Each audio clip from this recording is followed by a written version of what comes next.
On a un sixième enjeu autour de la transition écologique, puisque vous savez que l'offre de soins peut elle aussi contribuer à réduire son impact. Et puis un dernier enjeu qui est vraiment là, tout ce que l'agence propose pour accompagner l'offre de santé dans les territoires et au niveau régional. On peut trouver le numérique, comment est-ce qu'on peut faire face aux situations de tension ou de crise, par exemple. Une fois qu'on a affiché ces ambitions, on a travaillé sur 12 actions prioritaires et j'en ai volontairement retenu 3 pour être en lien avec vos travaux. Un objectif régional d'améliorer la santé mentale des Normands, un objectif autour de garantir aux personnes en situation de handicap l'accès aux soins et services dont elles ont besoin, et on intègre là-dedans évidemment l'accès à la prévention et la promotion de la santé.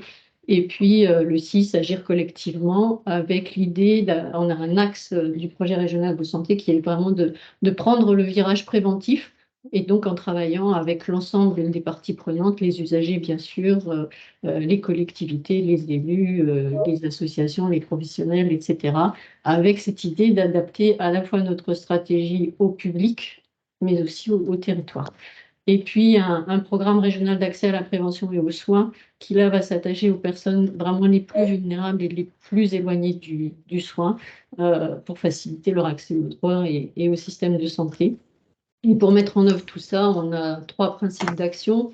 La réduction des inégalités sociales, mais dont vous avez beaucoup parlé dans vos ateliers, puisque vous êtes très mobilisés déjà sur ces sujets dans les territoires politiques de la ville. Un deuxième principe d'action qui est d'adapter l'action aux spécificités des territoires. Et donc là, on va trouver à la fois les quartiers politiques de la ville, mais je ne l'ai pas cité là, mais aussi tout le milieu rural pour lequel il faut qu'on ait une attention particulière. Et puis, mesurer nos résultats. Et donc, le PRS, c'est la diapo suivante, Corinne. Euh, Fixe des objectifs, des cibles à atteindre à la fin du PRS. Et comme vous le voyez, on retombe sur les thématiques prioritaires que vous avez travaillées autour des addictions, de l'obésité ou du suicide, avec des cibles qui peuvent être ambitieuses, hein, puisque... De l'ARS, oui. Comment?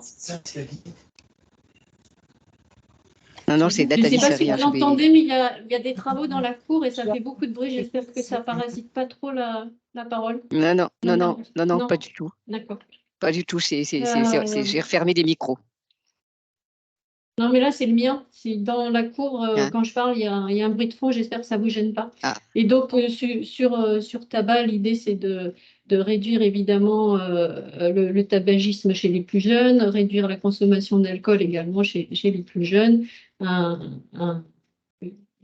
des cibles aussi sur l'obésité, avec des points d'attention sur certains départements qui peuvent être plus impactés que d'autres aujourd'hui.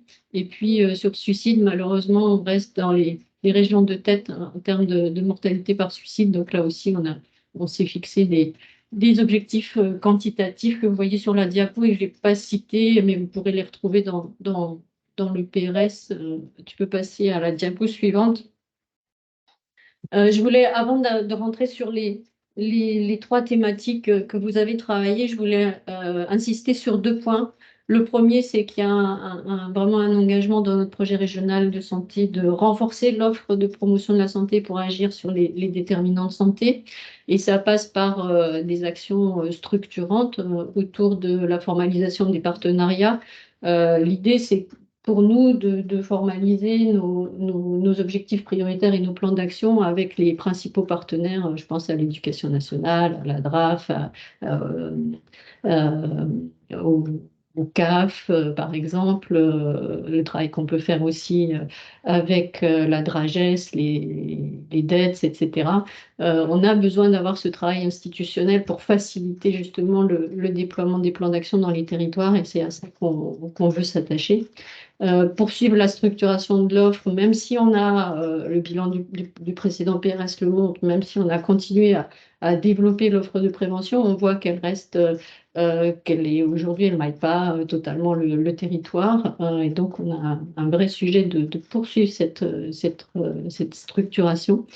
On a pour cela des outils et surtout des équipes qui sont au service des territoires. On a insisté sur le fait qu'on a quand même au niveau régional des niveaux d'expertise. Je pense à Promotion Santé Normandie, je pense à Graphisme sur santé mentale, par exemple. Alors, c'est pas le sujet là, mais on a le Corévi, par exemple, sur santé sexuelle, etc. Bref, vous avez des interlocuteurs au niveau régional qui sont vraiment des ressources pour vous et on a remis l'accent avec eux dans ce PRS pour dire qu'ils étaient vraiment au service des territoires. Et puis, bien sûr, conforter les réseaux territoriaux de promotion de la santé, les ateliers santé-ville, les pôles de prévention compétents en addictologie, qui là aussi ont un rôle majeur pour accompagner les acteurs dans l'identification des besoins, l'accompagnement méthodo, la formation, etc. Mais je pense que vous êtes bien au fait de ces sujets, mais je voulais réaffirmer notre volonté de continuer le soutien sur ces dispositifs. Et puis, un point important, déployer une communication territorialisée et ciblée, parce qu'on nous a fait le reproche. Je vous disais tout à l'heure qu'on a quand même développé l'offre de prévention dans les territoires et au niveau régional. Et malgré tout, on souffre d'un déficit de visibilité ou de lisibilité. Et donc là, on a un travail à faire avec vous pour mieux faire connaître cette offre à la fois par les professionnels et à la fois par les personnes qui peuvent en bénéficier. Et puis, la diapo suivante, Corinne, l'autre point sur lequel je voulais insister, qui est aussi transversal, j'ai insisté un peu quand je présentais les enjeux, c'est la priorité à l'action précoce. D'ailleurs, une faute, excusez-moi.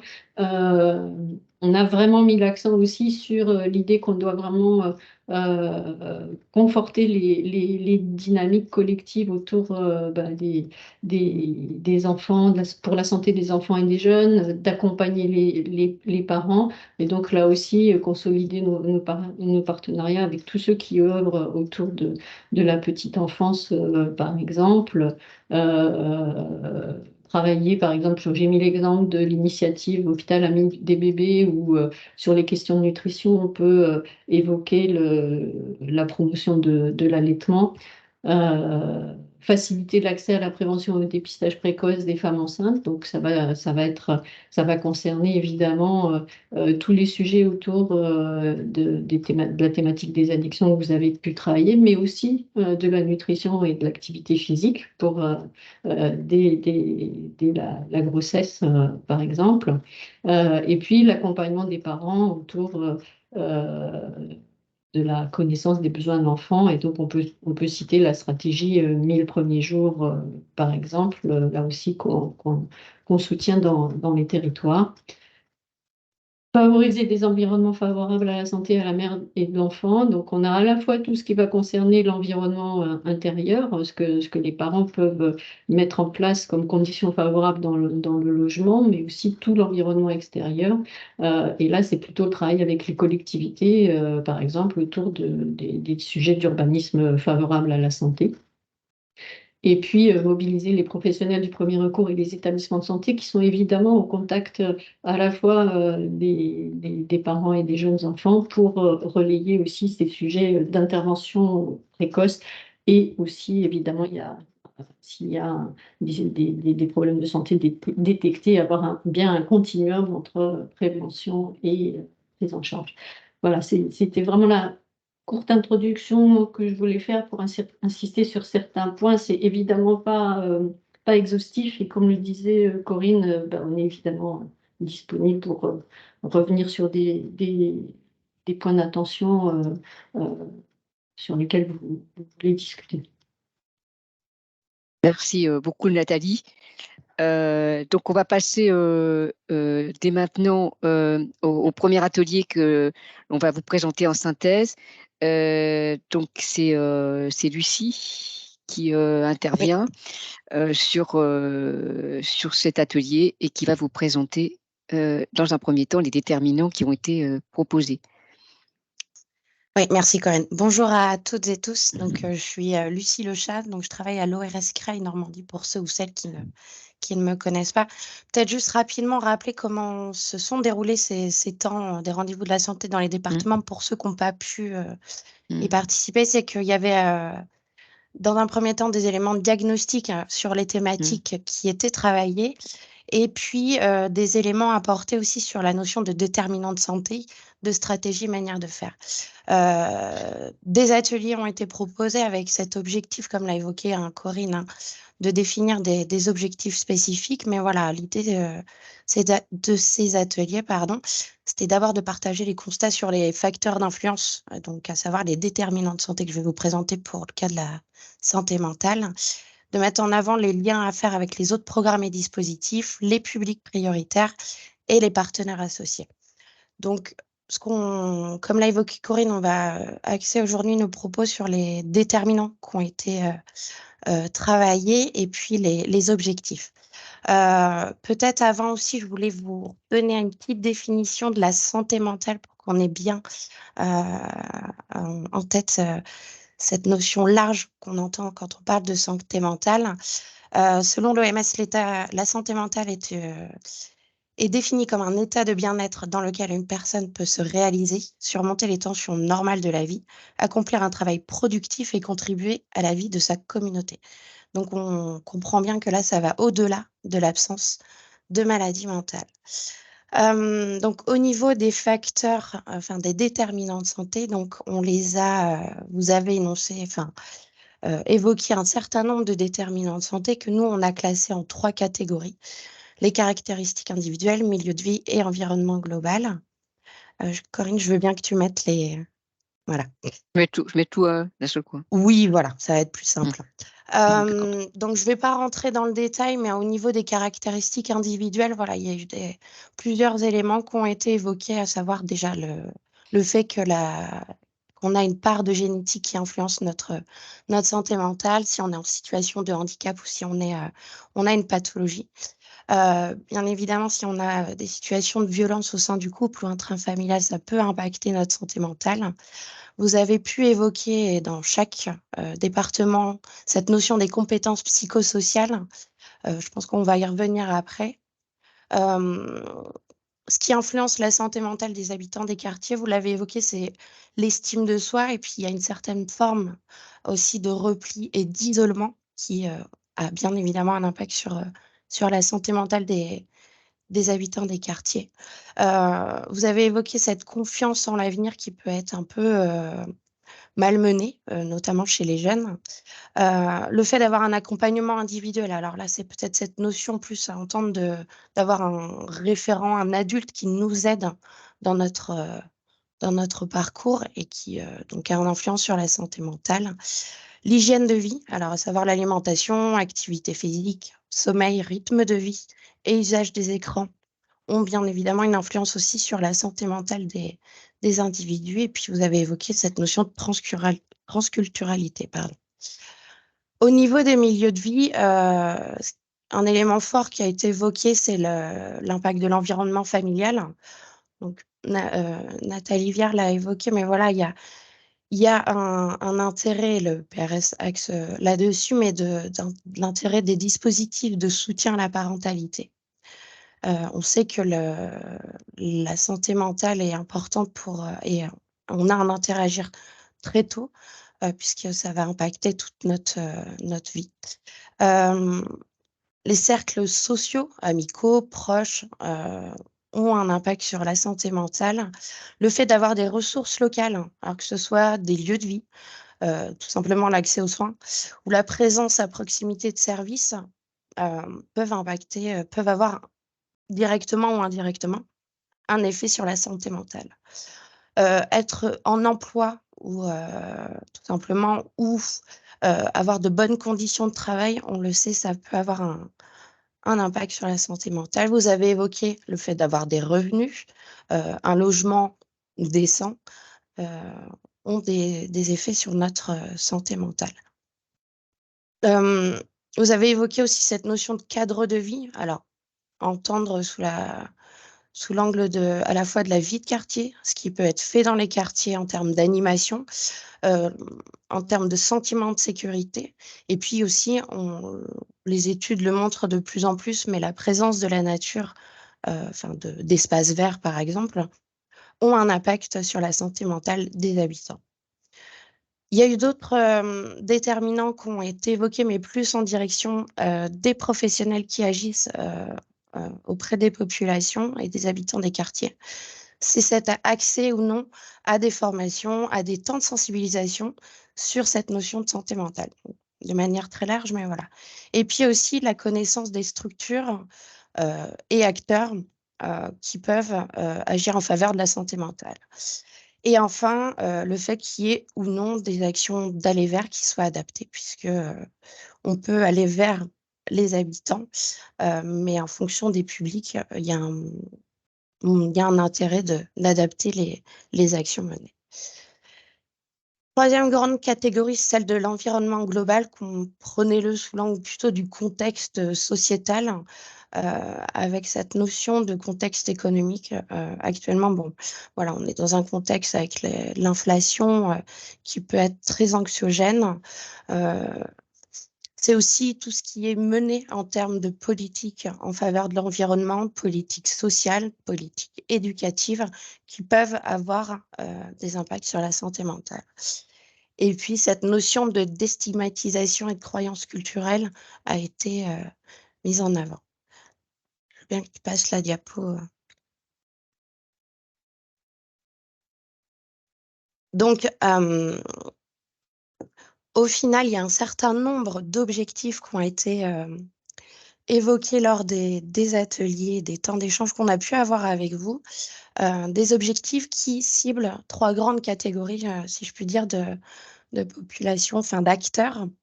Au niveau des habitants, vous avez ciblé un certain nombre de publics prioritaires.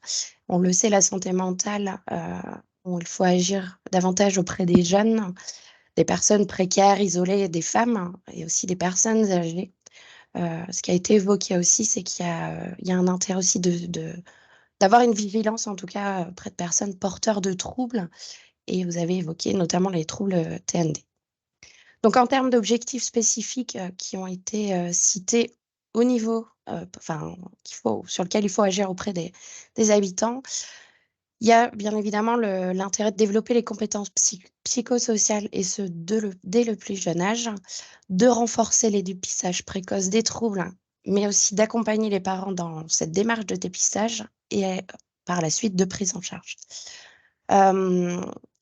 Il y a un intérêt de renforcer les actions en soutien à la parentalité, puisqu'on sait que le cercle familial a un rôle protecteur ou en tout cas un effet sur le développement des enfants et leur bien-être et santé mentale. De développer les actions d'aller vers, puisque les habitants des quartiers prioritaires ont davantage ce besoin d'actions, parce qu'ils ne vont pas forcément aller toquer aux structures pour qu'ils puissent bénéficier d'un soutien au niveau de leur bien-être et de leur santé mentale. De mener des actions pour déstigmatiser la santé mentale. Je le disais, de la santé mentale, ce n'est pas seulement le fait d'avoir une maladie mentale, mais voilà, c'est beaucoup plus large que ça. On prend sous l'angle du bien-être des personnes. Et puis de sensibiliser le grand public de par des actions de prévention, tout en s'appuyant sur des dispositifs existants, et puis ça, on pourra y revenir par la suite. D'un point de vue des professionnels, vous avez énoncé plusieurs objectifs de formation, de sensibilisation et de manière intersectorielle des professionnels sur cette notion de santé mentale, à la fois en développant des actions sur les compétences psychosociales, sur les PSSM, ce sont les premiers secours en santé mentale, ou encore sur la prévention des crises suicidaires. Il y a eu aussi un objectif évoqué de développer des campagnes de déstigmatisation. Donc, on voit par rapport aux déterminants qui ont été cités, déstigmatisation de la santé mentale à la fois à la fois auprès des habitants, mais aussi ici, auprès des professionnels, et d'y joindre vraiment cette notion de bien-être et pas d'une vision, d'une définition très stricte de la santé mentale. Enfin, autre objectif en faveur des professionnels, c'est de favoriser et de renforcer l'interconnaissance des acteurs qui agissent en faveur de la santé mentale des habitants, acteurs et des dispositifs qui sont déjà existants. Ça peut être par exemple le développement des espaces d'échange et d'animation de réseau. Et les derniers objectifs pour d'autres acteurs, donc des objectifs auprès des institutions et des structures, seraient à la fois bien évidemment de renforcer les moyens qui sont alloués à la santé mentale, renforcer les moyens humains, financiers et organisationnels, aussi de lutter contre les ruptures et le refus de soins et d'agir sur les délais de réponse pour un diagnostic ou une prise en charge plus précoce. Donc ce sont des objectifs assez généraux, si je puis dire, mais voilà, il y a déjà des éléments de réponse qui existent sur vos territoires. On l'a travaillé dans les ateliers. Nathalie Viard va y revenir avec le PRS, mais voilà, sachez qu'il y a des choses qui sont déjà mises en place. Et ce que cette diapo montre, c'est la cartographie. Je ne vais pas la détailler parce que c'est beaucoup trop long, mais c'est une cartographie qui ressort de ces travaux dans les ateliers, cartographie des acteurs et des dispositifs existants. Donc, dans cette idée de promouvoir une bonne santé mentale et d'agir sur les déterminants qui sont ciblés. Donc voilà, je ne vais pas rentrer dans le détail, mais Merci. voilà, ce qui montre toute la richesse de l'existant et sur lequel vous pouvez vous appuyer pour qu'on puisse agir sur la santé mentale des habitants des quartiers. Voilà. Merci, merci Lucie. Je vais passer la parole à Nathalie qui va faire le lien avec le côté santé mentale de la promotion de la santé. Et je vous remettrai un petit peu pendant les questions-réponses cette cartographie pour que vous l'ayez en tête. Je veux bien, Nathalie, que tu reprennes la parole, s'il te plaît. Merci Corinne. Ce qui vient d'être présenté fait bien écho, hein, comme je le disais en introduction, aux objectifs prioritaires du PRS. Pour mémoire, j'ai rappelé effectivement qu'on a une dégradation de la santé mentale post-Covid que vous avez tous identifié et qu'on peut constater aussi de manière quantitative par une augmentation des passages aux urgences pour troubles psychiques. Et donc, il apparaît essentiel, à la fois au niveau régional et territorial, qu'on renforce nos actions sur ce sujet. Juste pour mémoire, il y a des actions que vous avez soulignées autour de la déstigmatisation ou de la formation ou du travail collaboratif entre les acteurs qu'on retrouve bien aussi dans les projets territoriaux de santé mentale. J'ai vu qu'il y avait plusieurs directeurs délégués ou collègues de DD qui sont en ligne. Donc, comme ils participent activement à l'animation de ces projets, ils pourront aussi préciser mon propos. Et donc, dans le PRS, on réaffirme l'intérêt de ce cadre de travail des priorités santé mentale dans les PTSM. Je vais m'attarder sur deux points, les compétences psychosociales et puis la prévention du suicide. Sur les compétences psychosociales, vous l'avez bien identifié dans vos propositions. Je voulais insister sur le fait qu'on a une stratégie nationale et une stratégie qui se décline donc au niveau régional pour renforcer les compétences psychosociales. Concrètement, ça se traduit au niveau régional par un effort de mobilisation de l'ensemble des acteurs, hein. La cartographie précédente montrait bien qu'il y a un grand nombre d'acteurs qui peuvent être concernés par ce sujet de... Ah, Corinne, il n'y a plus le diapo. Oui, non, j'ai vu. J'ai pas de problème. De renforcement des compétences psychosociales et donc en particulier développement des compétences psychosociales des enfants et des jeunes. Et donc, on va mettre en place un comité de pilotage régional qui va associer l'éducation nationale et les départements qui sont copilotes en région du déploiement de cette stratégie. Et évidemment, dans les territoires, l'idée, c'est de réunir les acteurs au niveau des CTPS qui sont les lieux de rencontre là aussi et de coordination des acteurs de prévention dans les territoires. Mais je laisserai les collègues y revenir s'ils le souhaitent. Dans ce cadre-là, notre objectif, c'est vraiment de renforcer l'offre de formation dans les 5 départements normands. Il y a des choses qui existent déjà, mais comme je le disais en introduction, on a un maillage qui est insuffisant, à la fois du territoire, mais aussi quantitatif, puisque notre objectif, c'est vraiment de pouvoir sensibiliser, former l'ensemble des adultes qui interviennent auprès des enfants et des jeunes. Donc on voit que c'est un enjeu extrêmement important et qui nécessite de renforcer l'offre dans les départements. Donc on travaille évidemment avec Promotion Santé Normandie, avec les maisons des ados ou avec d'autres structures qui commencent là aussi à renforcer l'offre, mais c'est vraiment un objectif. On souhaite que chaque département puisse avoir une offre renforcée. Contractualiser avec nos partenaires, je vous le disais tout à l'heure, évidemment l'Académie de Normandie, la DRAF, la PJJ, pour qu'elles facilitent justement l'accès à la formation de leurs professionnels. Communiquer sur l'offre de formation, puisque là aussi, il ne suffit pas d'avoir une offre de formation, il faut qu'elle soit accessible et qu'elle soit connue. Et donc là aussi, un travail de sensibilisation de tous les professionnels et employeurs potentiels des professionnels qui interviennent auprès des enfants et des jeunes.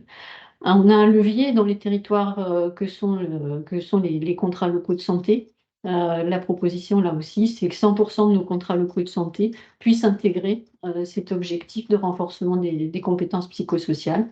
Et évidemment, parce que j'imagine que vous allez nous interpeller sur ce sujet, l'objectif, c'est de financer de nouveaux projets sur le renforcement de ces compétences psychosociales.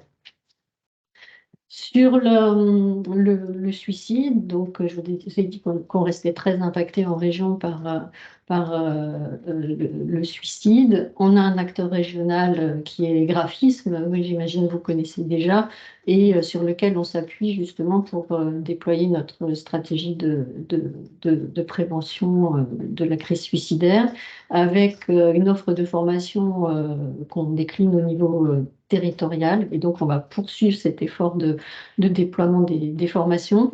Développement d'actions aussi de prévention sur le harcèlement, avec un travail extrêmement intéressant avec les maisons des ados, qui là aussi va se déployer dans l'ensemble des départements normands. Alors c'est plus ou moins avancé selon les départements, mais notre objectif là aussi, c'est de pouvoir assurer cette offre dans les 5 départements. Et puis, pour mémoire, la poursuite de notre soutien de dispositifs nationaux qui existent en région, le 3114, qui est le numéro national de prévention du suicide, qui est porté par le centre hospitalier du Rouvray pour notre région et qui assure une réponse à toute personne en détresse qui peut appeler le 3114. Et puis, vigilance. Dispositif de recontact des personnes qui ont réalisé une tentative de suicide et qui sont passées par des services d'urgence. La quasi-totalité des services d'urgence maintenant collaborent avec Vigilance. Et donc là, il nous reste quelques services d'urgence, un ou deux à intégrer, mais on est vraiment une région qui a pour le coup une très bonne activité sur Vigilance et qui doit nous permettre de participer à la réduction de la mortalité par suicide, puisque la récidive est un risque extrêmement important. Et puis, on travaille depuis plusieurs années avec les associations d'écoute, qui sont elles aussi des relais importants pour la population. Et donc, dans le cadre de la copile régionale suicide, on essaye de se coordonner pour développer l'ensemble de ces activités au niveau régional et dans leur déploiement territorial. Merci Nathalie.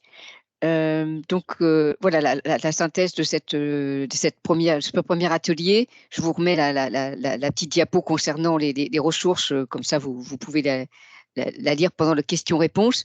On va prendre quelques questions. Alors, où vous levez la main, ou il y a aussi la possibilité de poser des questions dans le chat.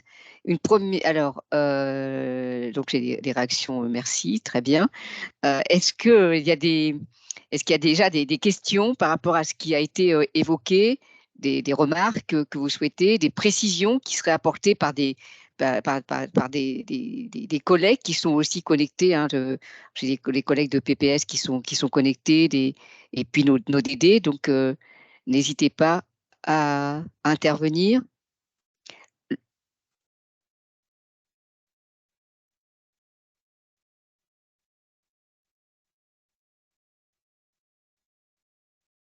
Donc, je vois que Lucie vous a mis dans le chat, hein, lorsqu'on a fait les rendez-vous de la santé, vous aviez à chaque fois une adresse qui vous permettait de vous dire, c'est là que vous allez retrouver toutes les informations, tous les diaporamas qui ont été présentés, etc. Donc, vous aurez toutes ces informations, et effectivement, le webinaire et les supports seront disponibles sur cette page Internet. Pas de questions? Oui. Corinne, je profite Lucie aussi, je vais mettre un lien pour que vous puissiez émarger, comme ça on pourra vous envoyer aussi par mail le support de présentation d'aujourd'hui et le webinaire enregistré. Très bien, parce que sur Teams, on peut pas capter, hein, vos adresses mail, donc c'est la solution qu'on a trouvée pour qu'on puisse avoir les mails des participants.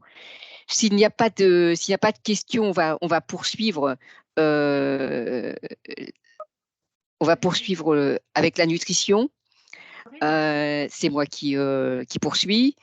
Donc la nutrition, je rappelle qu'on est bien. Oh, pardon, j'ai été trop vite. On est bien sur l'alimentation et l'activité physique. C'est important de le repréciser. Sur la partie déterminants de santé, donc il y a eu beaucoup d'échanges dans les 4 ateliers sur, en tout cas, ce qui concerne les caractéristiques individuelles, le fait que les personnes puissent savoir cuisiner, hein, puissent avoir des meilleures connaissances sur l'équilibre alimentaire, tout particulièrement en ce qui concerne les enfants, et notamment les jeunes enfants. Cette idée aussi d'avoir le temps de cuisiner a été beaucoup évoquée par les participants. L'importance de l'organisation de ces temps de repas en famille, finalement, prendre le temps, hein, de faire ces repas en famille et de prendre du temps pour soi. Il a été beaucoup évoqué, évidemment, le niveau de revenu. Alors, le niveau de revenu, à la fois aussi pour le fait d'avoir accès à une alimentation, à une alimentation qui soit de qualité, mais aussi, puisqu'on est aussi sur l'activité physique, la possibilité de pouvoir adhérer à un club sportif. Donc ça, c'était ces 2 éléments qui ont été évoqués. La pratique culturelle, évidemment, hein, selon la culture, on a des approches, notamment au niveau de l'alimentation, qui sont assez différentes et dont il faut tenir compte.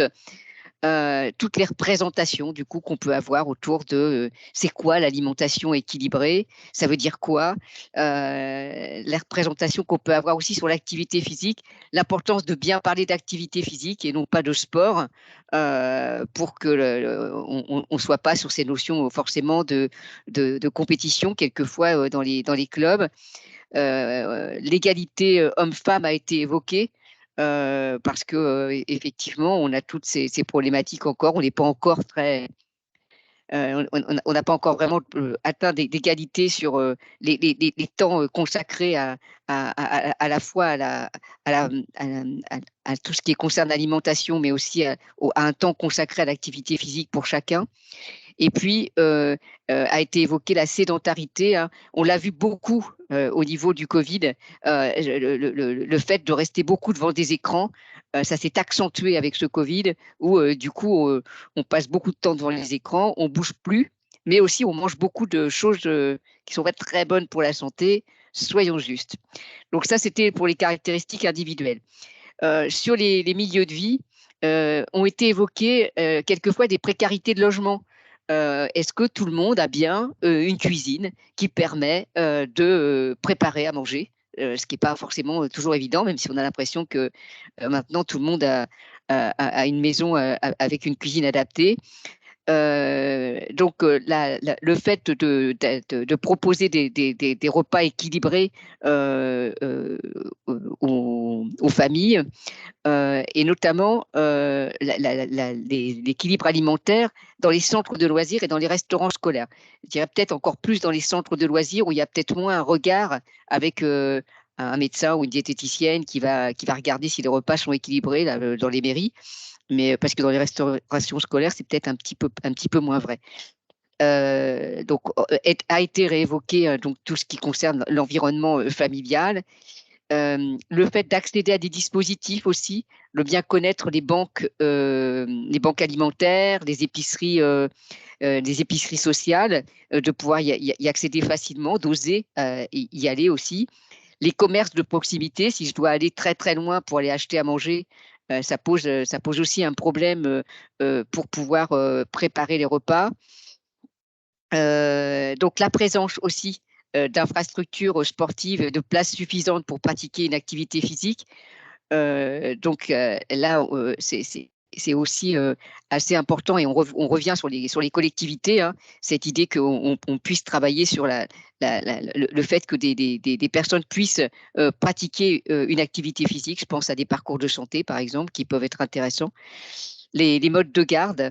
Donc, l'offre sportive adaptée aux limitations fonctionnelles, donc aussi sont importantes. On est là sur plus des personnes qui auraient une problématique de santé et qui doivent pratiquer une activité adaptée à leurs problématiques. Et puis l'aménagement urbain.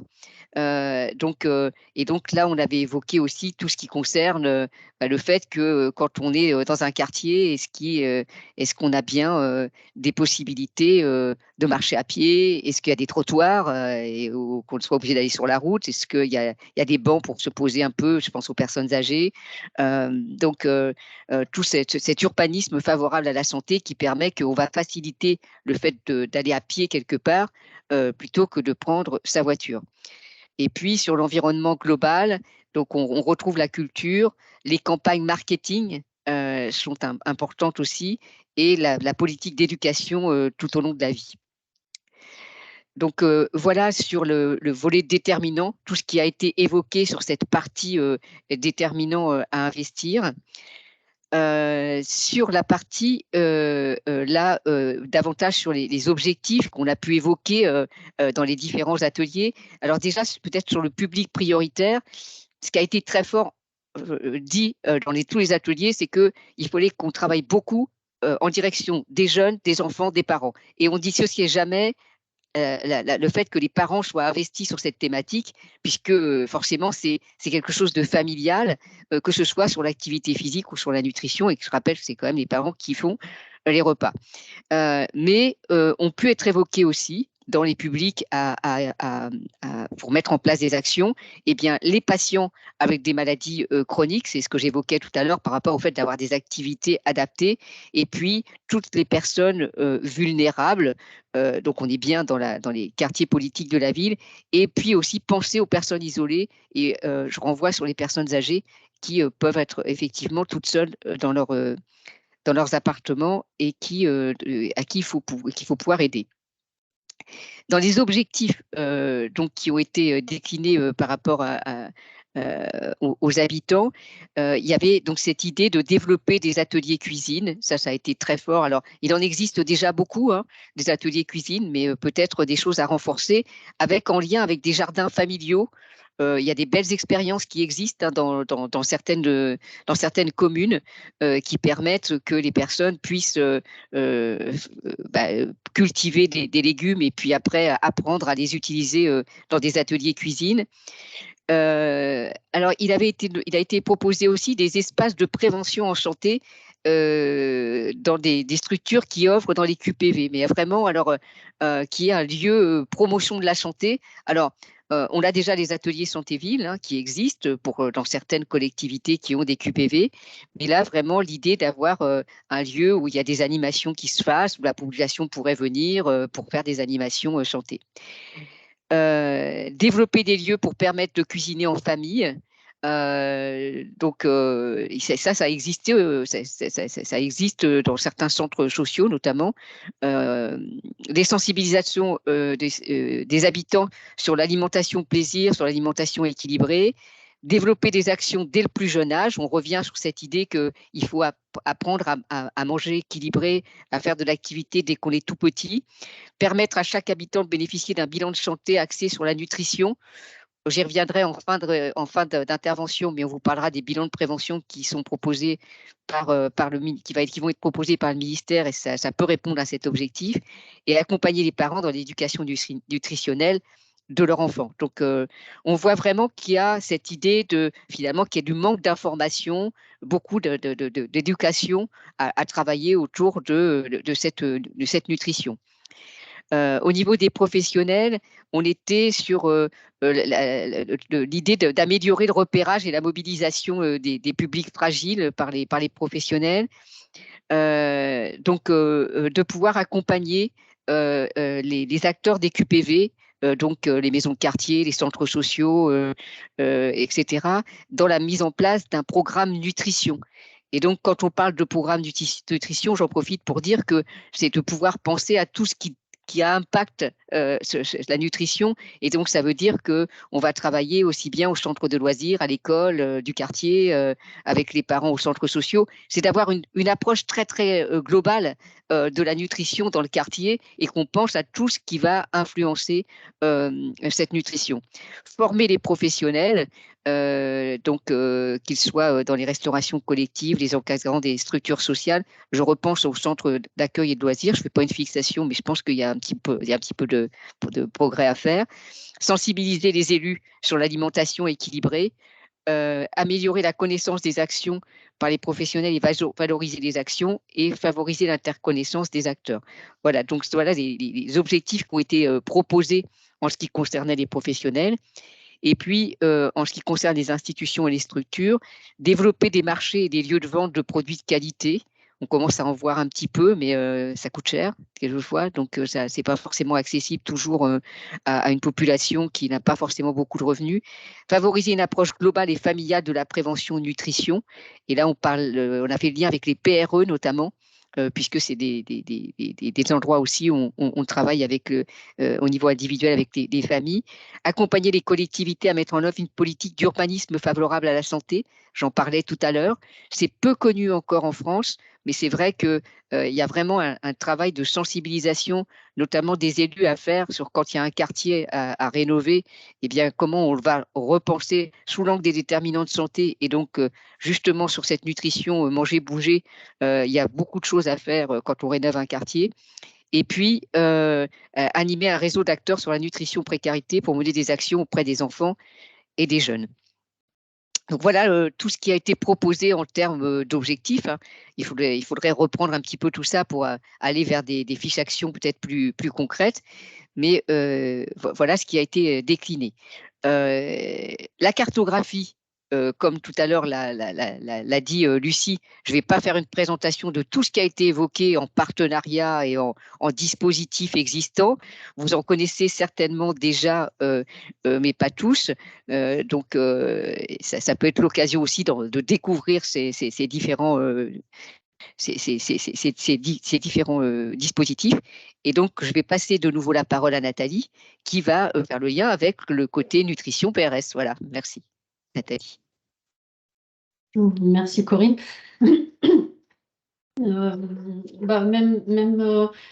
Même approche. Rappelez qu'en Normandie, on est la troisième région la plus touchée par l'obésité, et donc c'est pour cette raison qu'on l'a retenu comme un enjeu prioritaire pour la région. Je vous ai mis après dans la présentation des exemples d'actions que l'on soutient justement dans le cadre de notre projet régional de santé pour lutter contre la sédentarité et favoriser une alimentation saine. En premier lieu, le déploiement des programmes d'action efficaces en milieu scolaire et périscolaire. Ça renvoie justement à tout le travail qu'on fait avec l'éducation nationale ou avec la DRAGES pour favoriser le déploiement de ces programmes, en particulier sur l'éducation nutritionnelle et l'alimentation de qualité, sur la pratique d'activité physique, comme le rappelait Corinne, mais aussi l'usage raisonné des écrans et des réseaux sociaux. Qui vient aussi impacter la santé physique des, des plus jeunes. Un travail de sensibilisation et d'accompagnement des collectivités pour mettre en place des programmes nutrition santé. Alors, c'est des choses qu'on soutient déjà dans plusieurs territoires et on a de belles expériences en région qui sont d'ailleurs parfois reprises en exemple par le niveau national. Travail qui associe notamment la restauration, les services de restauration collective, puisqu'un certain nombre d'enfants bénéficient de cette restauration et donc on peut avoir un travail à la fois sur l'éducation nutritionnelle et l'alimentation de qualité dans ce cadre, en touchant à la fois les équipes qui interviennent dans ces services, le travail avec la collectivité et évidemment les enfants et les parents. La mise en place d'environnements favorables, Corinne a donné plusieurs exemples autour des mobilités douces ou de l'accès aux équipements sportifs, je ne vais pas y revenir. Et puis je voulais rappeler quelque chose qui commence à se déployer, qui est développé par l'assurance maladie, qui est la mission Retrouve ton cap, qui est un dispositif donc pris en charge à 100% par l'assurance maladie, qui permet aux médecins traitants, aux pédiatres ou à la PMI de prescrire pour les enfants qui sont en surpoids, à risque d'obésité ou en situation d'obésité, d'avoir une prise en charge pluridisciplinaire et en particulier bénéficier de bilans diététiques, psychologiques et autour de l'activité physique. Donc, c'est aussi une modalité d'intervention qu'on va soutenir évidemment en relais de l'assurance maladie qui pilote ce dispositif. Diapo suivante. Toujours en lien avec le déploiement d'actions par les collectivités territoriales, on s'est rendu compte qu'il était important aussi de faire le lien entre les différents outils qui sont déployés dans les territoires, les projets alimentaires de territoire autour de l'accès à l'alimentation et nos contrats locaux de santé qui font la promotion de la nutrition. Donc c'est un travail rapproché avec la DRAF, là aussi, qui doit faciliter dans les territoires le déploiement des actions. Corinne l'a souligné dans les diapos précédentes, on a un vrai sujet d'accès à l'offre d'activités physiques adaptées et aux maisons sport santé. Donc là aussi, notre objectif, c'est vraiment de renforcer cette offre au niveau régional et dans les territoires avec la procédure en cours d'habilitation des maisons sport santé en lien avec la DRAGES, mais aussi évidemment le renfort financier de ces maisons sport santé pour absorber une file active plus importante et soutenir l'activité physique adaptée, avec un vrai sujet d'améliorer la connaissance de l'offre, à la fois pour les professionnels de santé qui sont susceptibles d'orienter vers, mais à la fois pour les bénéficiaires. Pour que les personnes soient effectivement orientées vers ces dispositifs, il y a tout un travail mené aussi au niveau régional sur la formation des professionnels à la prescription d'activité physique. Et donc là aussi, l'objectif, c'est dans tous les départements normands d'augmenter le nombre de professionnels prescripteurs. Pour faciliter le parcours justement des personnes entre le contact avec le professionnel de santé et l'accès effectif à un dispositif d'activité physique adapté, on soutient dans les territoires, on essaye d'organiser aussi, de formaliser les collaborations entre les maisons sport santé et ces prescripteurs d'activité physique adaptée. Et on réfléchit actuellement avec l'assurance maladie. Alors que là, c'est pas complètement, les modalités sont pas complètement arrêtées parce que c'est assez compliqué. C'est de pouvoir proposer systématiquement aux porteurs d'affections de longue durée une orientation vers une maison sport santé via justement l'appui de l'assurance maladie avec ces outils de contact des patients en ALD qui sont très robustes, mais on n'a pas encore arrêté les modalités de déploiement. Et puis, j'en profite pour souligner le site internet Sport Santé Normandie qui est piloté avec la Dragès et qui regroupe justement toutes les ressources disponibles en région et qui sont validées en région concernant l'activité physique adaptée. Merci Nathalie.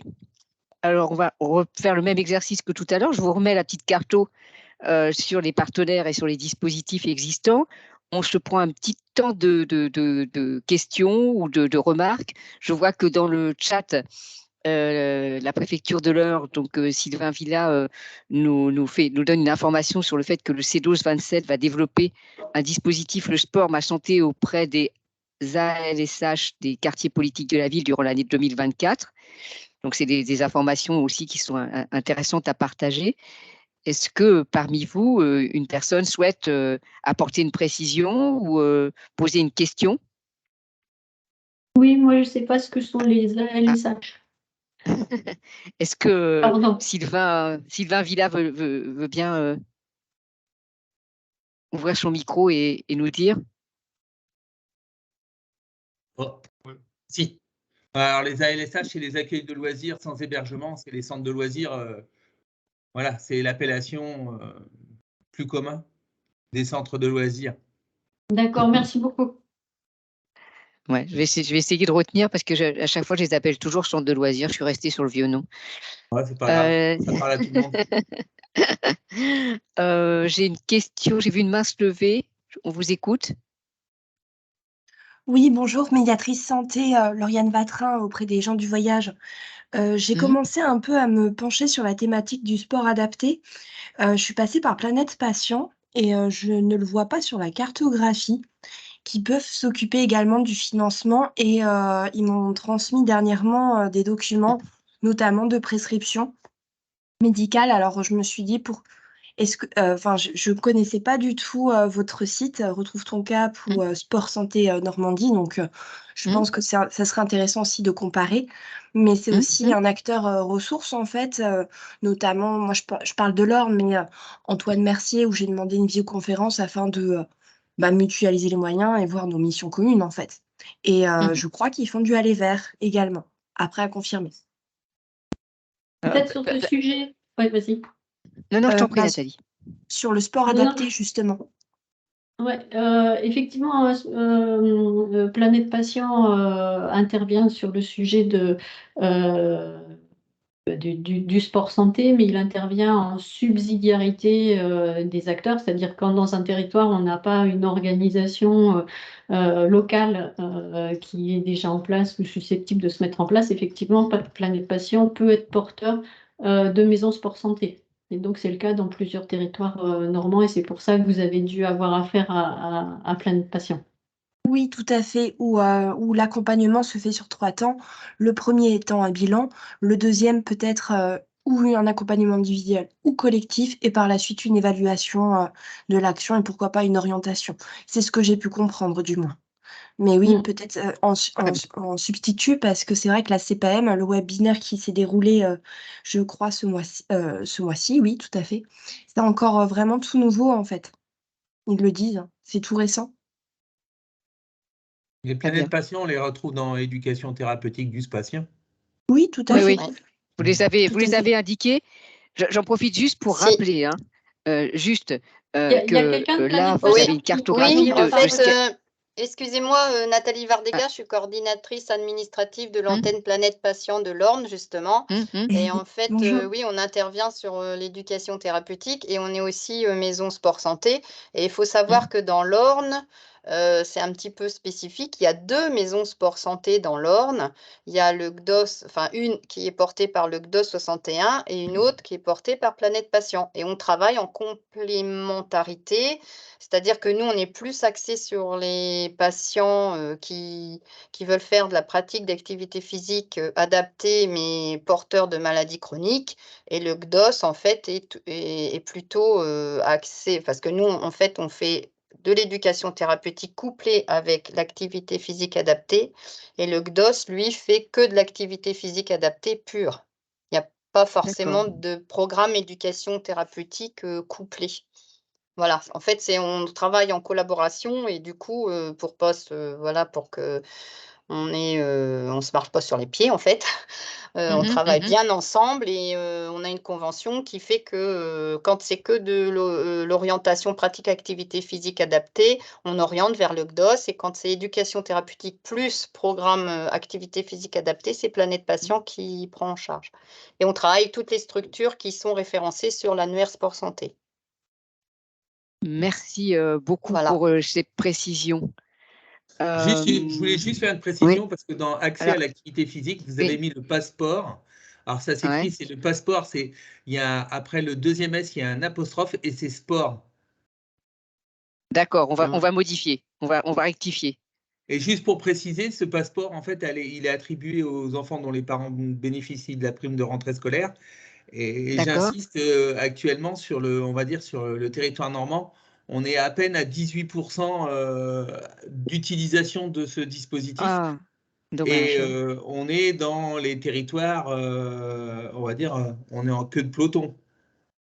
Donc, comment la communication est-elle faite sur ce dispositif? alors, elle est faite d'un côté par la caisse d'allocation familiale, qui indique aux familles qui sont bénéficiaires de la prime de rentrée scolaire qu'ils peuvent bénéficier d'une aide de 50 € pour la pratique du sport. Et après, derrière, il y a tout à mettre en place sur la communication au niveau des communes, tout ça. Et après, c'est les clubs qui s'affilient au dispositif, qui font la promotion au niveau de leur club. Et qui devraient… moi, je pense qu'il y a peut-être quelque chose à faire au niveau d'avoir des listings. Parce qu'il y a plein de gens qui n'utilisent pas ce dispositif parce qu'ils ne le connaissent pas ou qu'ils n'ont pas retrouvé l'info parce que c'est envoyé par mail, en fait, ou en SMS. D'accord.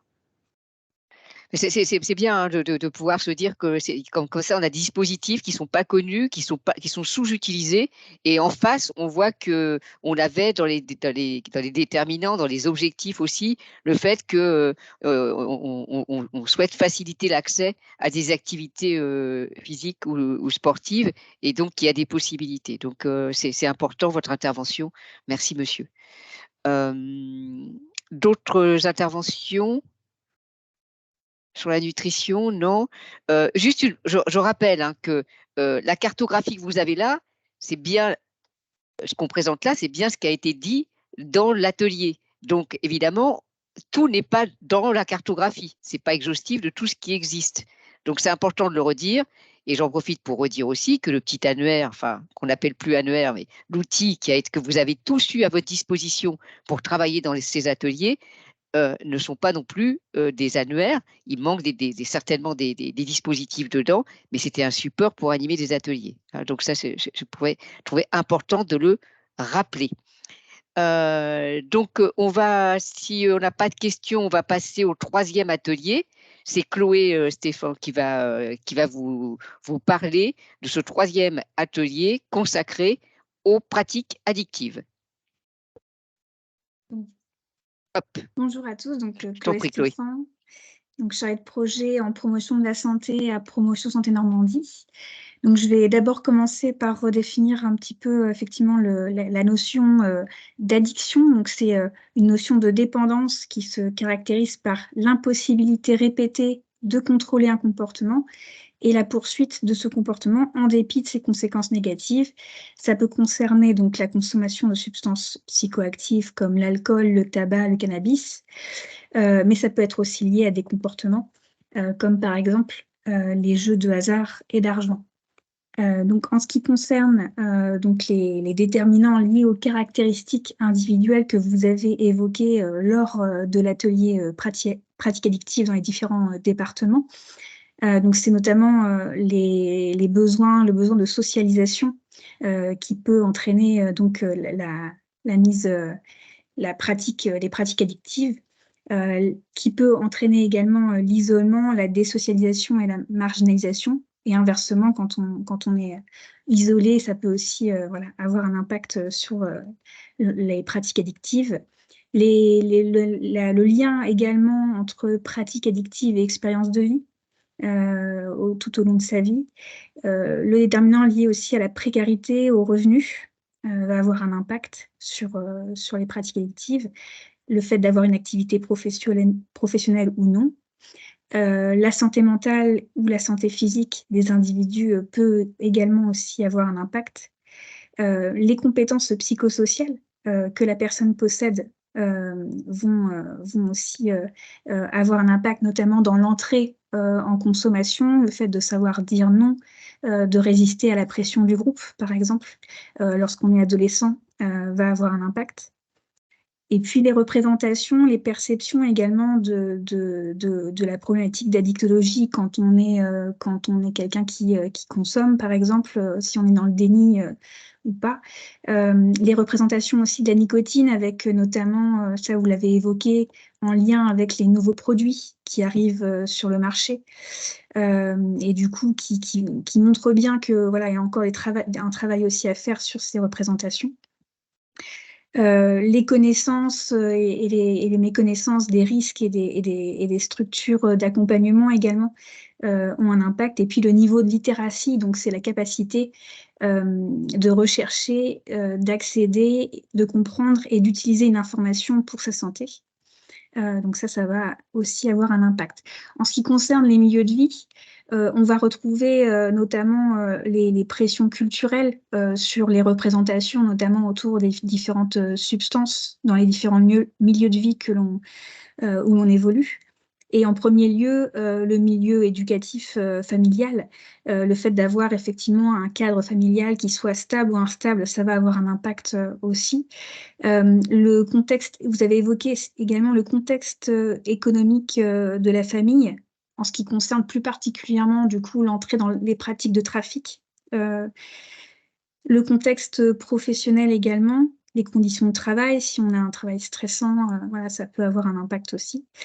L'environnement social, l'entourage de manière générale, les lieux de vie que l'on fréquente, et puis effectivement l'environnement dans son quartier où on habite. S'il y a des points de deal, voilà, ça peut aussi favoriser.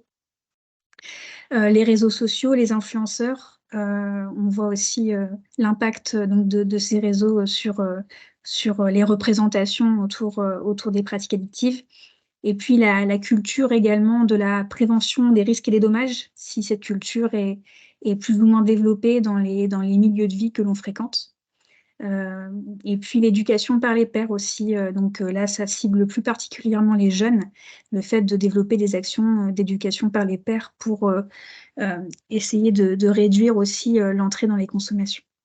Et puis au niveau de l'environnement global, on va retrouver effectivement, comme vous l'avez évoqué, la société de consommation et les nouvelles stratégies de marketing dont on parle beaucoup en ce moment aussi.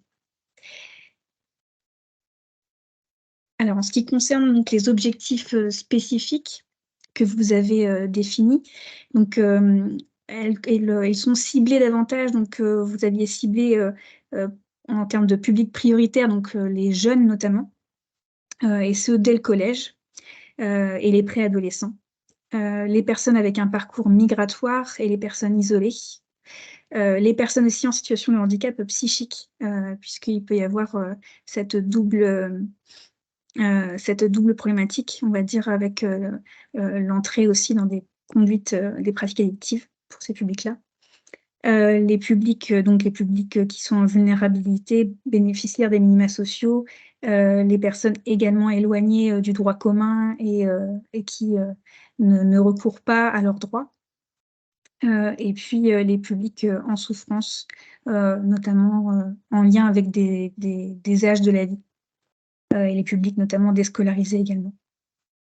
Donc au niveau des objectifs spécifiques que vous avez identifiés concernant les habitants, On était donc sur développer la prévention sur toute la période de l'enfance à l'âge adulte, sur les pratiques addictives, les compétences psychosociales et la santé. Donc, on le sait effectivement, pour pouvoir prévenir l'entrée dans les pratiques addictives, il faut aussi agir précocement. Et donc, ça veut dire agir aussi dès l'enfance et pas simplement à l'adolescence. Et donc, ça veut dire développer les actions et les programmes de développement des compétences psychosociales. Donc, c'est des compétences qui nous permettent justement de pouvoir savoir dire non, de développer une bonne estime de soi et une bonne confiance en soi pour pouvoir justement faire des choix favorables à sa santé. Et donc, en ce qui concerne donc, ces programmes de développement des compétences psychosociales, il en existe plusieurs qui sont actuellement déployés à l'échelle de la région Normandie et portés par donc des structures en addictologie, comme par exemple Addiction France, qui porte aujourd'hui différents programmes comme Good Behavior Game, que vous avez aussi évoqué dans les dispositifs que vous avez repérés concernant le développement des compétences psychosociales pour les élèves d'élémentaire. Et puis, on a aussi Tabado, qui existe également et qui est déployé en région, toujours par Addiction France également, qui concerne notamment les lycéens pour justement les aider dans la réduction de leurs pratiques addictives, notamment ce qui concerne le tabac. Il y a également un autre programme qui est porté également par Addiction France, mais par d'autres acteurs départementaux comme la Boussole en Seine-Maritime, qui s'appelle Unplug, et qui permet également de développer les compétences psychosociales pour les élèves du collège. Donc, on retrouvait également développer l'éducation par les pairs. Donc ça a été évoqué, effectivement, de pouvoir, on sait qu'à l'adolescence, l'influence des pairs va être plus importante que l'influence de parents ou d'adultes, voilà, et donc, du coup, l'importance de pouvoir, vous avez évoqué l'importance de pouvoir développer, de pouvoir former donc des jeunes sur la question des pratiques addictives et de pouvoir sensibiliser d'autres jeunes sur ces questions. Vous avez évoqué aussi la possibilité de mettre en place des ateliers parentalité au sein des quartiers, parce qu'on sait effectivement, comme on l'a vu sur les déterminants, que l'entourage aussi a un impact sur l'entrée dans les consommations.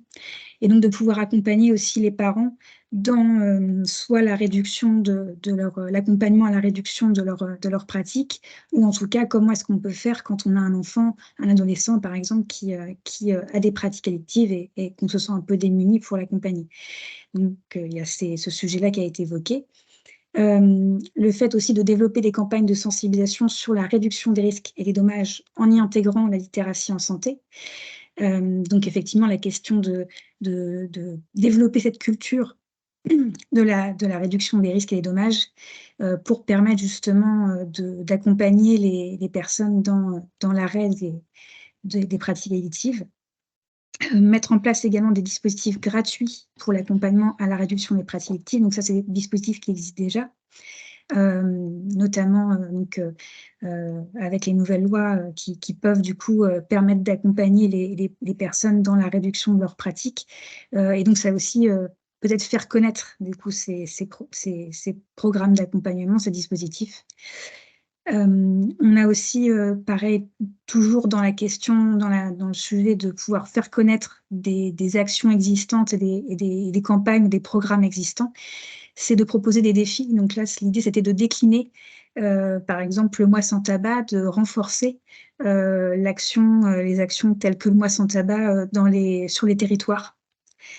Et puis également, vous aviez évoqué de valoriser et communiquer sur les actions et les programmes existants à destination des publics. Donc là, à destination de tous les publics, du coup, un enjeu sur le renforcement de la communication de ce qui existe.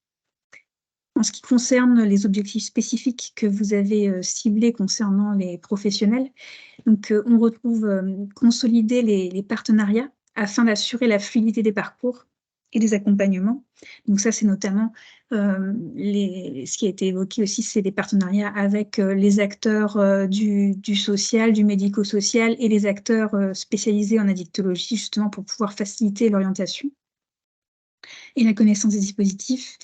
Développer les collaborations avec la médecine de ville également, ça a été évoqué, et on a également des dispositifs en région qui sont en train d'être déployés comme ce qu'on appelle le RPIB, repérage précoce et intervention brève, qui permet justement d'accompagner les publics via un accompagnement individuel dans la réduction des pratiques. Donc des choses comme ça à développer effectivement. Construire un tissu d'accompagnateurs des personnes dépendantes pour leur permettre d'avoir plus facilement de visibilité sur les aides, les associations qui peuvent les aider dans leur parcours. Adapter les supports de communication existants à destination des publics en intégrant la littératie en santé et le FALC. Ce qui a été évoqué lors des ateliers, c'est qu'il y a beaucoup de documents qui existent justement pour sensibiliser sur la prévention des pratiques addictives. En revanche, des documents adaptés à et compréhensibles pour tous les publics. Là, du coup, vous aviez repéré également un enjeu d'adapter ces supports pour qu'ils soient le plus compréhensibles possible pour tous les publics. Former les professionnels en lien avec les publics sur les pratiques addictives, notamment sur le repérage et l'accompagnement des personnes, notamment donc les travailleurs sociaux.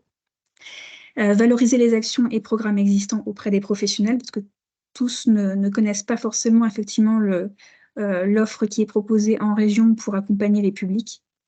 Et puis développer l'aller vers des acteurs de la dictologie pour justement favoriser également l'accompagnement des personnes. Donc ça, c'est des objectifs que vous avez identifiés. Au niveau des institutions et des structures, vous avez identifié de renforcer l'offre d'accompagnement dans les QPV, notamment l'offre de soins en addictologie, et vous avez fait le lien également avec la santé mentale. Donner les moyens de développer des interventions de proximité. Donc là, on est toujours sur un petit peu cette notion d'aller vers aussi qu'on a évoqué précédemment, avec les équipes mobiles précarité, équipes mobiles en addictologie. Ce que vous avez évoqué également, c'était d'inscrire le caractère obligatoire de l'éducation à la santé dans les écoles. Donc voilà, pour renforcer vraiment cette notion de prévention dans le milieu scolaire. Accompagner les réflexions sur les pratiques addictives, donc toujours dans développer la culture plutôt de la prévention et de la réduction des risques et des dommages, et puis d'avoir aussi une réflexion sur la question des addictions chez les personnes âgées notamment. Et mettre en place, alors ça a été évoqué notamment dans l'Orne, puisque c'est peut-être spécifique aussi à ce territoire, mettre en place des astreintes d'urgence en addictologie dans les services d'urgence, puisque ce qui avait été évoqué, c'est que parfois les professionnels qui orientent vers les services d'urgence, notamment sur le département de l'Orne, se retrouvent parfois démunis parce qu'il n'y a pas de prise en charge possible en urgence pour, par exemple, un patient qui a pris toute sa méthadone et qui a besoin qui est dans une situation de crise et qui a besoin d'une prescription. Mais du coup, les professionnels peuvent se sentir démunis face à ça. Merci Chloé. Donc, même déroulé. Donc là, vous avez la cartographie des dispositifs et des partenaires qui ont été évoqués lors de l'atelier. Et j'ai repassé la parole à Nathalie pour faire le lien avec le PRS côté addiction. Oui, merci Corinne. Donc pour mémoire, tabac, alcool, notre priorité régionale en raison de la surmortalité prématurée liée à ces consommations. Comme pour les autres thématiques, j'ai mis des exemples d'actions qui sont soutenues et mises en œuvre dans le cadre du projet régional de santé. Chloé les a cités, enfin on a cité quelques-uns. L'enjeu pour nous, c'est vraiment d'avoir un développement massif des programmes d'action efficaces pour prévenir les pratiques addictives. Et donc là aussi, au niveau de l'ARS, notre travail est important de développement des collaborations, comme pour les autres thématiques, avec éducation nationale, protection judiciaire de la jeunesse. Et puis plus récemment avec l'association régionale des missions locales, avec laquelle on va développer un programme d'action assez ambitieux. Mais en tout cas, on compte sur l'ensemble des acteurs dans les territoires pour pouvoir déployer ces programmes d'action dont on a vraiment beaucoup de littérature sur la thématique de l'addiction pour montrer qu'ils sont efficaces. Un exemple aussi d'action qu'on souhaite soutenir et qu'on soutient, la prévention des pratiques addictives chez les femmes enceintes et chez les femmes en général. Pour les femmes enceintes, c'est aussi de travailler le lien entre l'Exapa et les maternités, par exemple. Et puis, pour les femmes en général, c'est pour l'Exapa une réflexion sur des modalités d'accueil plus adaptées peut-être au public féminin. Vous l'avez indiqué, on a aussi le souhait de renforcer les capacités d'intervention des XAPA, des consultations jeunes consommateurs et des CARUD qui interviennent sur la réduction des risques. Là aussi, puisqu'on voit que le maillage est inégal entre les départements normands et on a vraiment là aussi un objectif de renforcer les moyens de ces structures pour mieux mailler le territoire. Vous l'avez cité, le repérage précoce et l'intervention brève d'IRPIB, là aussi avec le soutien de ces dispositifs de formation. Et puis, on a rajouté là aussi de renforcer nos partenariats avec les collectivités territoriales, puisqu'on peut être alerté par telle ou telle collectivité pour des situations particulières. Et donc là, évidemment, l'objectif, c'est d'accompagner ces acteurs locaux, à la fois les collectivités, les acteurs socio-éducatifs et les acteurs de la dictologie pour mettre en place vraiment des modalités d'intervention les plus adaptées pour les populations de ces territoires. Voilà quelques exemples rapidement aussi qui font écho aux propositions que vous avez, enfin, aux réflexions que vous avez eues dans vos ateliers. Merci Nathalie. Donc on a encore un petit peu de temps pour prendre quelques questions, comme tout à l'heure, ou quelques remarques par rapport à cet atelier addiction. Est-ce qu'il y a des questions Je ne vois pas d'intervention. Ah, Madame Virginie Musso. Attendez, je vais mettre la caméra, peut-être, ce sera peut-être mieux. Ouais. Bonjour, je suis Madame Musso, je suis coordinatrice d'activités de prévention, formation d'addiction France. Je me permets, alors je n'ai pas de questions, juste une petite intervention sur RPIB dont vous avez parlé. Il y a une nouvelle session qui va être programmée le 20 février sur Évreux. Donc peut-être je pourrais vous transmettre l'information pour la rediffuser auprès de vos partenaires s'il y a des personnes qui sont intéressées. D'accord. Ben, on en profite pour passer effectivement des informations. C'est vrai que les formations RPIB, quelquefois, c'est un peu compliqué de faire le plein de formations dans les formations. Donc, il ne faut pas hésiter. Là, on va avoir vraiment finalement un réseau qui va se constituer autour de la politique de la ville. Et donc, on pourra passer des informations régulièrement pour que les personnes puissent avoir des informations sur notamment des formations qui se mettent en place. Merci. Madame Musso. Merci. Écoutez, s'il n'y a pas de questions, on va poursuivre sur les perspectives, ce qu'on voulait évoquer avec vous. Ah, pardon. Il y a une question de Mehdi Abbas. Mehdi Abbas. Et une deuxième question après par David Jossa. Alors, on écoute Mehdi d'abord, Abbas. Oui, vous m'entendez? Oui, vous entendez très bien, allez-y, monsieur. Bonjour, excusez-moi, j'ai eu une remise à niveau de mon ordinateur, en fait, qui a une mise à jour qui m'a déconnecté pendant un petit quart d'heure. Donc, je voulais juste témoigner en fait d'un soutien de l'ARS. Donc, pour la ville de Lisieux, je me présente, donc Mehdi Abbas, chef de projet politique de la ville et vie associative à la mairie de Lisieux. Et on a mis en place depuis l'année dernière, Madame Breillet, présente, je crois, j'ai cru voir, donc qui nous a soutenus sur ce dossier. Voilà. Donc un projet plutôt innovant, puisqu'on fait intervenir donc ESI 14, Maison des Addictions, et puis Ciel Bleu, une association, donc sur les 2 facteurs déterminants donc des compétences psychosociales, donc alimentation et activité physique. Donc c'est très intéressant, c'est très riche, et ce qui est vraiment particulier sur ce projet, je voudrais vraiment le souligner. Alors ma particularité effectivement en étant référent contrat de ville, donc je travaille sur les QPV de Lisieux, sur Hauteville. La particularité de ce projet, c'est qu'il s'oriente vers des familles issues des quartiers nord et sud, et en fait des quartiers de veille de la ville de Lisieux. Je rappelle, dans le cadre de l'évaluation du contrat de ville, on a souligné quand même l'importance aussi, à un moment donné, d'orienter quelques actions quand même en direction des familles vraiment en difficulté sur ces quartiers de veille. Il y a effectivement le QPV qui est très important, mais il ne faut pas oublier aussi d'autres familles qui résident sur ces quartiers-là. Et c'est vraiment, enfin, je voudrais vraiment le souligner parce que c'est à mes yeux très important. Et en plus, c'est un projet qui porte vraiment ses fruits. Et le fait de pouvoir travailler, j'ai entendu, on a parlé du sport, on a parlé de la santé, on a parlé de l'alimentation. Effectivement, ce sont des facteurs déterminants pour aussi l'équilibre des familles. Et en plus de ça, on travaille sur du lien social. Voilà. Je voulais vraiment souligner en gras, ce que vous voulez, ce projet-là, et remercier pour le coup Madame Brier ici présente, mais l'ARS pour cette initiative qui, j'espère aussi, pour apporter ses fruits dans d'autres thématiques, notamment portées dans le cadre de la future contractualisation de la politique de la ville. Voilà. Merci pour ce témoignage.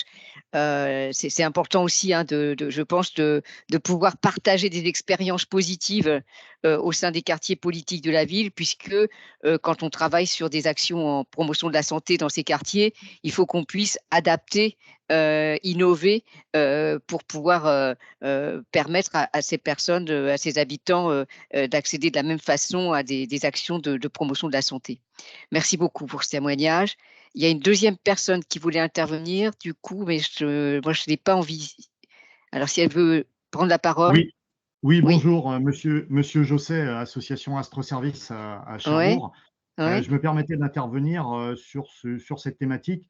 Il me semblait important sur ce schéma de vous préciser que les structures d'insertion par l'activité économique, style chantier d'insertion ou association intermédiaire, pouvaient être ajoutées, notamment dans insertion socio-professionnelle, parce que on a un public, mais qui est précaire, qui est travailleur, hein, puisqu'ils sont salariés, mais on s'aperçoit qu'il y a beaucoup justement d'addictions multiples. Hein. Ce n'est pas que à l'alcool ou aux stupéfiants, mais aussi aux jeux vidéo, à la malbouffe, tout ça. Et que je pense qu'il faudrait prendre appui justement parce qu'à l'intérieur de nos structures, il y a aussi des accompagnatrices sociales et professionnelles. Et ça permet de faire le lien et aussi de valoriser le public et d'être dans une démarche proactive sans l'accès spécifiquement santé, mais l'inscrire bien dans un parcours global, si vous voulez.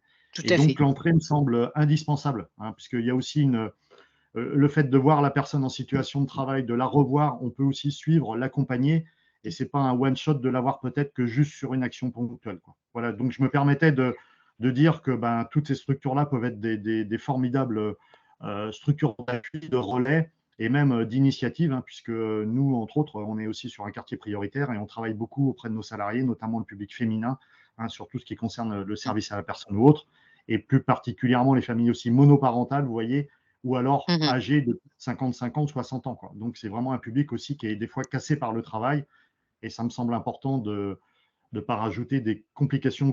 Donc, sur cette thématique addictive, voilà, c'est important de ne pas nous oublier. Voilà.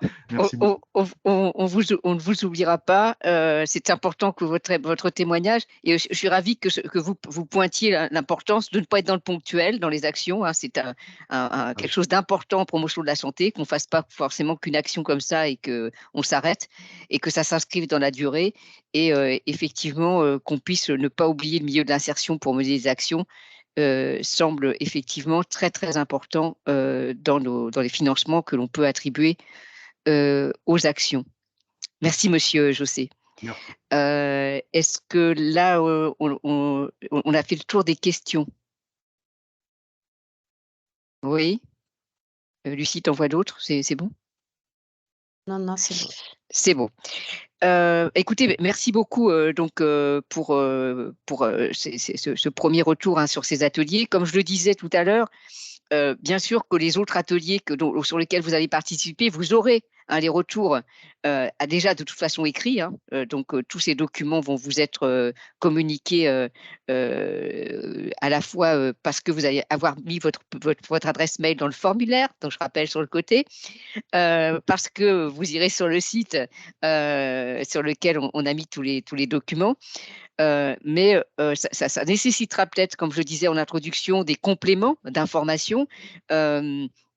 Donc, il faudra peut-être revoir avec d'autres services de l'ARS. Je vous ai mis là, l'important, c'est que c'est vrai que dans les futurs contrats de ville qui vont devoir être écrits pour la fin mars, c'est apparemment l'information que l'on a.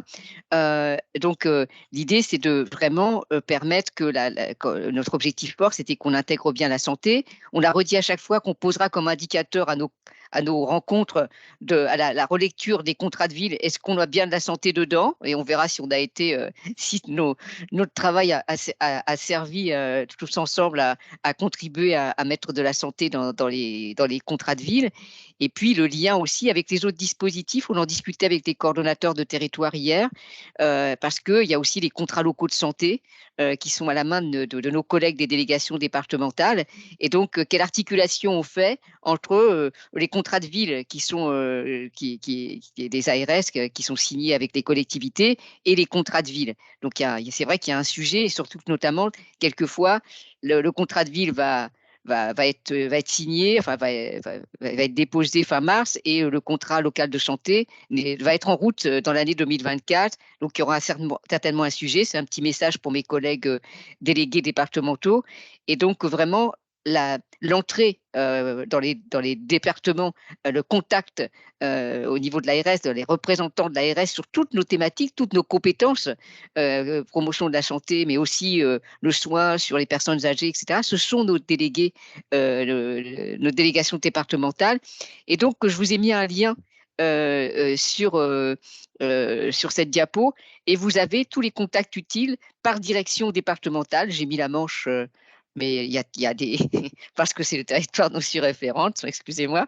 Mais par contre, il y a forcément pour toutes les délégations, ce document existe, et donc ça vous permet comme ça de pouvoir aussi, pour compléter, si vous avez besoin par rapport à d'autres volets, d'autres compétences de l'ARS, compléter des informations par rapport aux soins, par rapport aux liens avec les professionnels de santé libéraux, par rapport aux personnes âgées, le service autonomie. Donc, vous avez la possibilité de prendre contact avec nos délégations et nos directeurs. Il y en a plusieurs que j'ai vus qui sont présents parmi nous et donc qui pourront faire le lien.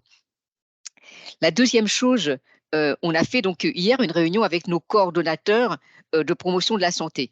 On vous a dit, dans chaque réunion, on a dans tous nos départements, on a des coordonnateurs de réseau territorial de promotion de la santé, d'ateliers santé-ville ou des conseillers méthodaux de territoire.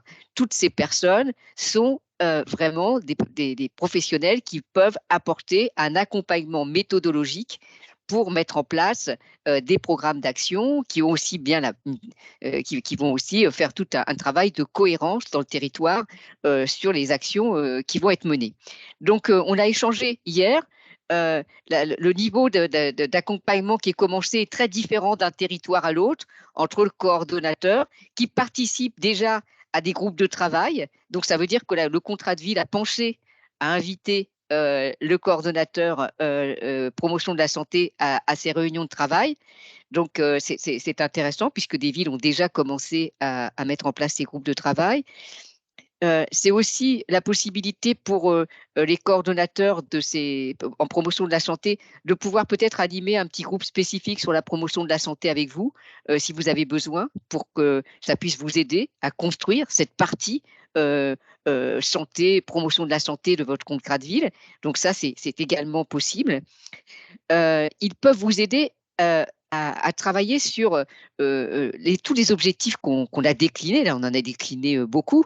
Donc, ils peuvent vous aider un petit peu à les prioriser et aussi à écrire des fiches actions pour l'élaboration de votre contrat de ville. Donc, c'est intéressant de pouvoir faire appel à eux. Ils ont une bonne connaissance des ressources qui existent à la fois au niveau régional, parce qu'il y a des animations régionales qui se font pour qu'il y ait un partage qui se fasse sur les dispositifs, mais aussi sur ce qui se passe autour d'eux. Donc, ça peut être intéressant de voir un petit peu, de faire du lien avec d'autres politiques qui sont menées dans vos territoires. Et ils peuvent faire des mises en lien avec des personnes ressources. Je vais prendre l'exemple, et on en parlait hier justement par rapport à la santé mentale. Il y a des coordonnateurs du PTSM, hein, du plan territorial en santé mentale de chaque département. Il y a aussi des conseils locaux de santé mentale, pas partout, mais il y en a de temps en temps. Et donc, le coordonnateur peut être le lien pour que l'on puisse travailler sur la santé mentale. Et vous avez vu dans les objectifs, on n'a pas que des objectifs par rapport à la promotion de la santé. Et donc, ça peut être intéressant de prendre attache auprès de ce pilote qui a écrit un plan territorial de santé mentale. Évidemment, quand il y a un atelier santé-ville, ce serait bien de pencher à le mettre dans le contrat local, dans le contrat de ville. Parce que quelquefois, on a vu ça se faire, c'est-à-dire qu'on a un atelier santé-ville, mais dans le contrat de ville, ça n'apparaît pas. Or, c'est vraiment l'outil fort, l'atelier santé-ville, pour décliner des actions dans les contrats de ville. Donc, il faut surtout ne pas oublier de les citer. Ce qu'on a fait hier, c'est qu'on a fait comme ça un petit tour d'horizon avec tous nos coordonnateurs pour savoir qui avait déjà été invité, sollicité, etc. Et comme on voit que pour l'instant, tout le monde n'est pas sollicité, on va communiquer à nos coordos la liste de tous les référents QPV des villes ainsi que des délégués des préfets. Et donc, ils vont venir vers vous pour se faire connaître et proposer de l'accompagnement. Et donc, ils devraient pouvoir vous contacter prochainement pour vous accompagner dans l'écriture de cette partie du contrat de ville. Et donc, vous verrez, je vous ai mis aussi le lien, quand on va sur le site de l'ARS, sur la partie prévention et promotion de la santé, comment on élabore un projet en prévention et promotion de la santé. Vous avez la petite cartographie que je vous ai remise là de tous les coordonnateurs qui travaillent dans les territoires. Et vous avez surtout la liste de ces coordonnateurs avec leurs coordonnées. Donc, vous pouvez aussi vous rapprocher. On a bien enregistré avec Lucie et Chloé que dans les questionnaires que vous nous avez remplis de satisfaction, qu'il y avait une dizaine de professionnels qui d'ores et déjà avaient communiqué leur adresse mail pour que l'on puisse venir les aider. On l'a bien en tête et on va communiquer ces adresses à nos coordonnateurs. Le seul petit souci, c'est que du coup, comme les questionnaires, il n'y avait pas forcément vos structures, on ne sait pas qui vous êtes, donc on va vous renvoyer un petit message en disant vous êtes de quelle structure pour qu'on oriente vers le bon coordonnateur. Donc, un petit mot, on voulait terminer là-dessus, sur les bilans de prévention, c'est vous dire un petit mot, ces bilans, je vous en ai parlé tout à l'heure, ces bilans de prévention qui vont se mettre en place normalement début 2024.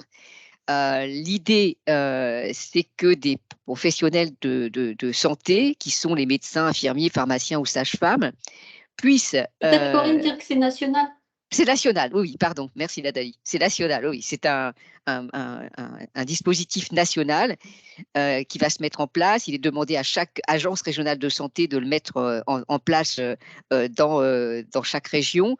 Et donc, l'idée, c'est que donc, ces professionnels de santé se portent volontaires pour proposer à des personnes, alors il y a des tranches d'âge qui ont été définies comme vous pouvez le voir, à 18-25, 45-50, 60-65 et 70-75 ans, et que leur soit proposé à ces personnes de venir passer un petit temps avec un professionnel de santé pour échanger sur ses habitudes de vie, son environnement. On est vraiment là sur l'axe de la prévention. Donc, comment les personnes mangent, comment va leur sommeil, est-ce qu'ils ont des habitudes par rapport aux addictions. Voilà, ça sera l'occasion d'évoquer tout ça avec un professionnel de santé et ça permettra d'établir un petit plan personnalisé de prévention et donc la personne pourra être orientée vers des structures de prévention. Donc, il y a une cartographie qui est en cours d'élaboration donc par le national, en collaboration avec les ARS, puisqu'on complétera avec nos spécificités régionales. Et donc, comme ça, les personnes pourront être orientées vers un professionnel qui pourra les aider dans une ou deux problématiques qui aura été évoquées. Il nous semblait intéressant qu'on évoque ça avec vous parce que, en tout cas, en ce qui concerne l'ARS de Normandie, on va être très attentif à ce que ces bilans de prévention aillent en priorité en direction des populations les plus vulnérables, puisque on sait que les indicateurs de santé sont moins bons en direction de ces populations que l'indicateur de santé de mortalité prématurée.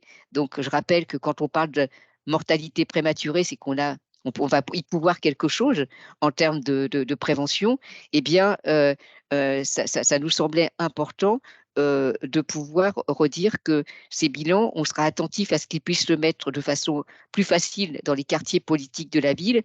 Et on reviendra certainement vers vous pour qu'on puisse travailler ensemble sur le fait qu'on ait bien des volontaires dans les quartiers politiques de la ville parmi les professionnels, parce que bien évidemment qu'un habitant qui habite le quartier politique de la ville n'ira pas faire 30 km pour aller voir le professionnel qui s'est porté volontaire à Tataouine, d'accompagner au mieux ces professionnels parce qu'effectivement, les professionnels de santé ne connaissent pas forcément très bien les dispositifs autour d'eux et donc ça permettra peut-être de faire un travail plus de fourmi dans les quartiers politiques de la ville sur la connaissance des dispositifs et puis de sensibiliser la population à l'importance d'aller faire ce petit point de santé qui va durer 45 minutes. Donc, c'est vraiment un vrai temps. Les retours qu'on a jusqu'à présent, c'est que les gens sont plutôt contents de venir se poser un peu avec un professionnel, de parler de leur santé et sans venir dire, voilà, de rencontrer un professionnel différemment d'habitude, puisque d'habitude, on y va parce qu'on est malade, parce qu'on vient dire qu'on a quelque chose qui ne va pas, alors que là, on vient discuter de sa santé au quotidien. Donc, voilà, ça nous semblait important de vous parler de ça et on reviendra vers vous pour en parler. Et c'est peut-être intéressant que vous les inscriviez dans vos contrats de ville comme un des outils intéressants en termes de prévention. Voilà. Donc, voilà tout ce qu'on voulait voir avec vous ce matin. Je vais remercier, alors parce qu'on ne l'a pas dit dès le début, mais c'est parce que c'est en apercevant Sandra aussi que très fort de remercier les préfectures et les DETS qui ont travaillé avec nous pour mettre en œuvre ces journées. Ça n'aurait pas pu se faire sans eux, puisqu'on a travaillé sur tous les acteurs qui œuvrent au quotidien dans la politique de la ville et de faire en sorte que vous soyez informés de ces journées et qu'ils puissent se faire, et ainsi que les différentes préfectures des départements. Donc, c'était important de souligner et puis de redire combien je remercie l'ORS et PSN pour le travail qui a été fait dans un temps quand même qui était assez court. Et donc, voilà, c'était quand même pas si évident que ça.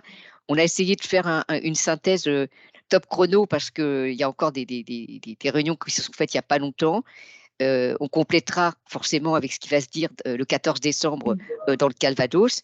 Et puis, ce qu'on va essayer de faire, c'est de peut-être maintenir un échange avec vous au travers de réunions comme ça, qui permettra d'échanger sur des thématiques de votre choix. On espère que, comme perspective sur 2024, puisque les rendez-vous de santé, c'était quelque chose qu'on voulait voir continuer, que ce ne soit pas juste un one-shot, puisqu'on avait déjà fait des rendez-vous de santé à différentes occasions, eh bien, on vous posera peut-être comme thématique que les bilans de santé soient ce qui nous occupe pour l'année 2024, les bilans de prévention, pardon, et que ce soit l'occasion de revenir vers vous pour travailler sur ces bilans de prévention dans chaque département. En tout cas, grand merci à vous pour vraiment votre participation active à tous ces rendez-vous.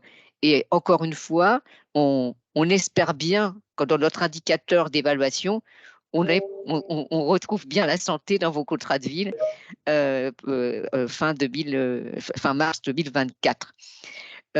N'hésitez pas à revenir vers vous si besoin. Et puis, de vous souhaiter une belle une belle journée on est à mi-parcours là. Et puis à très bientôt et voilà. Merci encore. Au revoir.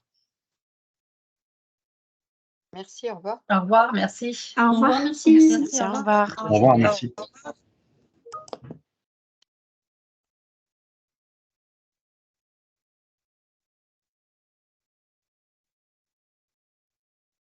Pour rester 5 minutes, Lucie? Oui, tout à fait. Chloé est déjà repartie. Hein. Nathalie, t'es partie? Ah, Nathalie est partie aussi. Tu peux peut-être arrêter l'enregistrement, Corinne. Oui. Tu as raison. Alors attends, il faut juste que je retrouve, parce que alors autant j'étais familiarisée avec Waze, mais là... Avec Zoom plutôt. Avec Zoom. Avec Waze. Avec Zoom, je me perds avec tous les... alors attends, record, là voilà, stop. Ok, stop.